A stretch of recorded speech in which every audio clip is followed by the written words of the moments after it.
Could a prophecy from the other side of the hemisphere determine the fate of an A-list star? Or is the chilling silence of the system itself gradually swallowing Yu Menglong? Amidst the glamorous posters and the still-burning spotlights, people have suddenly noticed an unsettling dissonance in the eyes of the man who was once considered the most composed figure in the entertainment industry. When psychics in the United States name the next targets, is it no longer a spiritual joke, but rather the opening shot of a brutal reality that Yu Menglong is facing? Your alertness is the shield against the whirlpool of rumors. A like or a subscription at this moment is how you and I maintain objectivity to see through this dense fog. Stand with me so that we do not become pawns in the game of silence. The stage lights remain on. Promotional posters still hang in front of the theaters. Audience meet and greets continue exactly as scheduled. Yet, amidst this seemingly familiar scene, many have begun to recognize an unnamed dissonance. A face that once represented the composure and stability of the entertainment industry has suddenly become different. Not because of a controversial statement, nor because of a confirmed scandal, but due to vague signs, hesitant eyes, cautious expressions, and a silence that lasts longer than usual. In the final weeks of 2025, a series of rapidly spreading content appeared on international social media platforms. The source did not originate from mainstream journalism, but from spiritual programs broadcast in the United States. There, several psychics claimed to have received information regarding the deaths of figures within the ethnic Chinese entertainment circle, along with warnings about the next targets. Although these claims were not accompanied by independent, verifiable evidence, they still created a powerful ripple effect, especially among a community already accustomed to reading between the lines of celebrity silence. Attention quickly converged on one name, Yu Menglong. There was no emergency announcement, no official confirmation, only a continuous chain of speculation. His appearance was scrutinized, his gestures were analyzed, and every moment of his public presence was placed in a new context. The question no longer revolved around an individual, but expanded into a larger issue. What happens when fame collides with invisible forces, where the boundaries between personal life and power systems become blurred? Notably, the way this story was received varied significantly. One segment of the public viewed this as a warning that needed attention, stemming from long-standing skepticism toward opaque power structures. Another segment argued that this was merely a combination of fear, rumors, and collective imagination, amplified by the digital media environment. Between these two extremes, the celebrity became the center of an interpretative vortex, where silence could be understood in many different ways.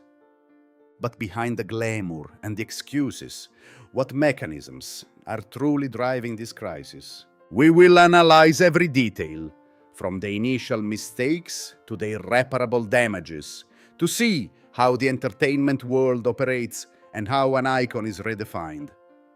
This analysis does not aim to find a final conclusion, nor does it seek to confirm or deny unverified allegations. The goal here is to deconstruct how a story is formed, spread, and how it impacts a celebrity's image in the era of fragmented information. Because sometimes the most worthwhile thing to analyze is not whether a hypothesis is right or wrong, but how it reflects the anxieties, suspicions, and trust gaps of contemporary society. Sensational stories rarely emerge from a single source. They are often formed from multiple overlapping layers of information, accumulating over time and then erupting when they meet the right social context. This case is no exception. In the final weeks of 2025, when the international media atmosphere had become sensitive to topics related to power, control, and silence, a chain of content originating from spiritual programs in the United States began to spread. It is noteworthy that this content did not follow a conventional news structure, but was presented as channeled messages, possessing a metaphysical color yet tightly bound to real names in the entertainment industry. From a media perspective, the choice of a spiritual format was not accidental. When mainstream information fails to provide satisfactory answers to lingering doubts, the public tends to seek alternative sources. Programs featuring elements of clairvoyance, spirit boxes, or destiny readings are often seen as outside the system channels, where the host is not bound by traditional verification standards. This sense of being uncontrolled creates a special appeal, especially for audiences already prepared to doubt familiar power structures. The psychics in the story did not place themselves in the role of investigators or journalists. They appeared as intermediaries, merely relaying information they claimed to have received. This positioning helped them avoid the responsibility of assertion while opening a space for the viewer's imagination. When a message is presented in the form of a warning rather than a conclusion, it spreads more easily, as each recipient can fill in the blanks according to their personal experiences and beliefs. From the perspective of media psychology, the public's motive for consuming this content can be divided into two layers. The first is the surface motive, curiosity regarding death, mystery, and hidden things. The second layer is deeper, related to a sense of insecurity in a world where power seems to operate behind a curtain. In this context, the celebrity is not just an individual, but becomes a symbol for a larger question. Does fame truly protect them, or does it only make them more visible targets? Another factor contributing to the formation of the story is the existence of unresolved events from the past. When a departure is deemed sudden, or when official information leaves gaps, hypotheses automatically emerge to fill them. Spiritual programs merely act as a catalyst, connecting disjointed pieces into a coherent narrative. From there, a systemic story is built, where individual events are linked together through assumptions about a vast power network. For the celebrity placed at the center of this narrative, the motives assigned to them are also dualistic. On the surface, they are described as upright, responsible individuals who have expressed personal views during sensitive times. At a deeper level, the subsequent silence is interpreted as a sign of pressure or control. Notably, neither of these interpretations requires direct evidence to exist. They thrive on the absence of information, and that very absence becomes evidence in the logic of suspicion theories. One cannot ignore the digital media context, where the speed of transmission often outpaces the ability to verify. A video, a comment, or an image captured during an ordinary moment can be imbued with new meaning in just a few hours.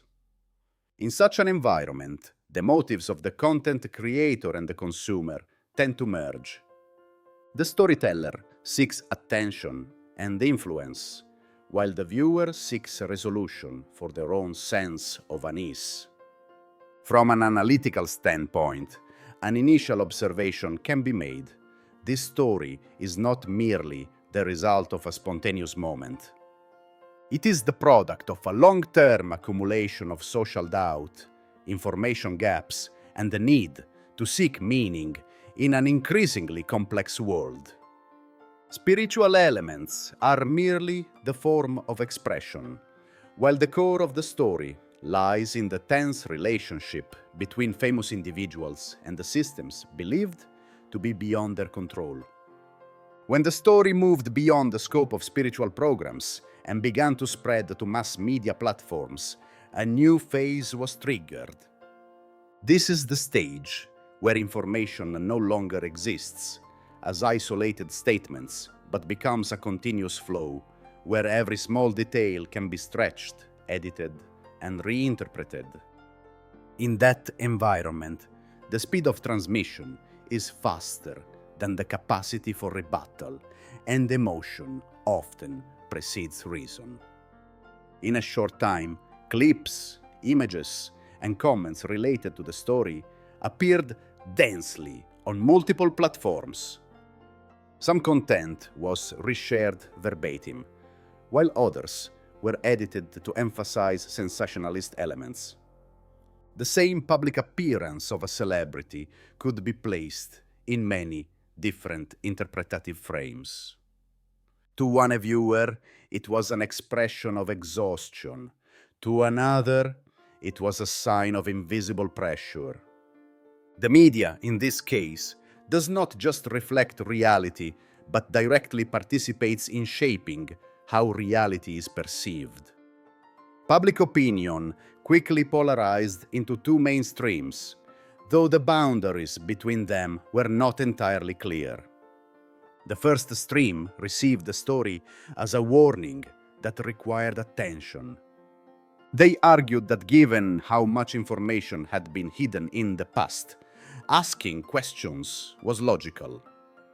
For this group, the celebrity's silence was not conclusive evidence, but a signal sufficient to continue the inquiry. They read every small detail as a clue, from eyes and gestures to the choice of words in rare statements. The second stream appeared more cautious, even skeptical. They viewed the story as a typical example of the unverified viral effect in the digital age. From this perspective, attributing changes in physical appearance or mood to grand hypotheses was an exaggeration. They emphasized that work pressure, age, and the intensity of public appearances were enough to explain the discussed signs.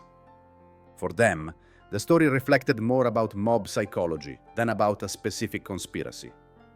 Notably, both of these viewpoints coexisted and interacted continuously.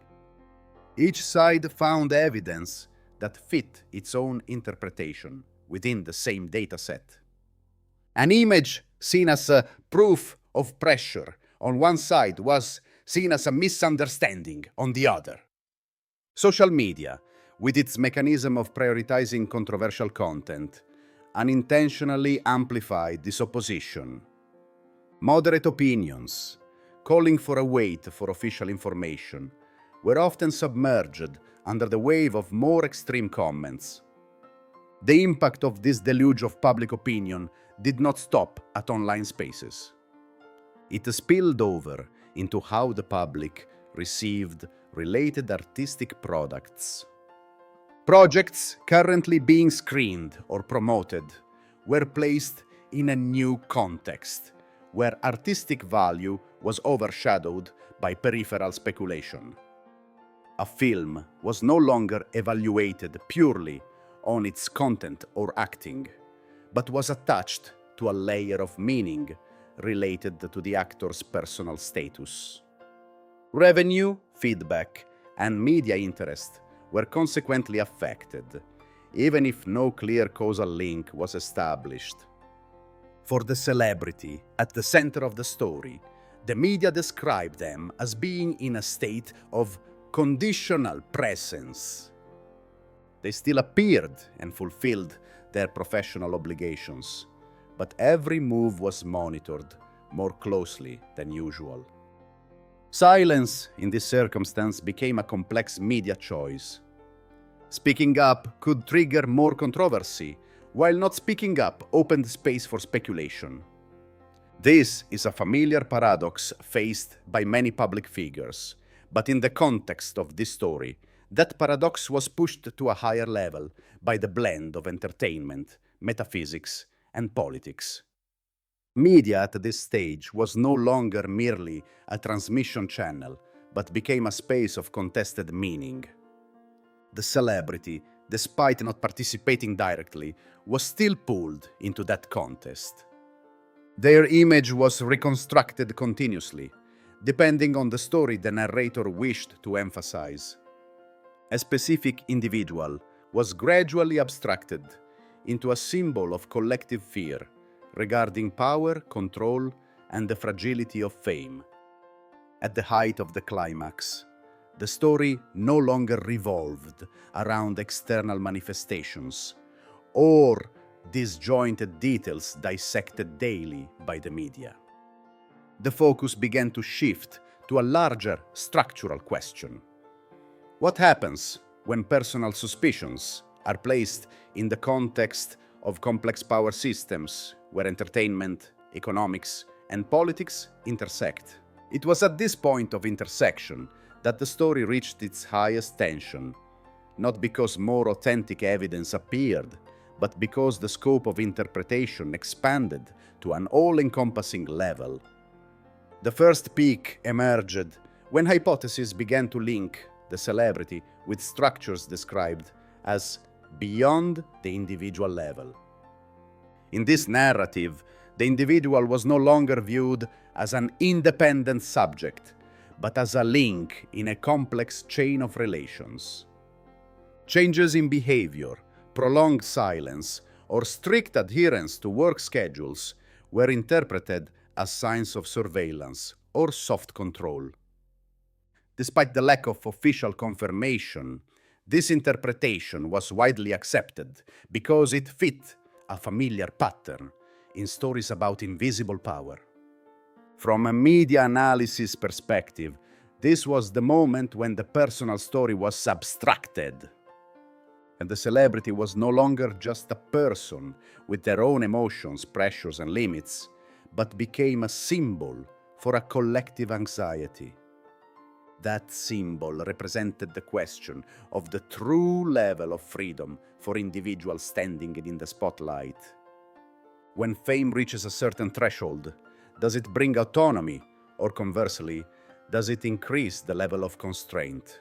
The second peak came from the expansion of the story into fields beyond entertainment. Hypotheses related to economics, scientific research, and transnational activities were stacked on top of each other, creating a vast picture where every element seemed to have a hidden connection.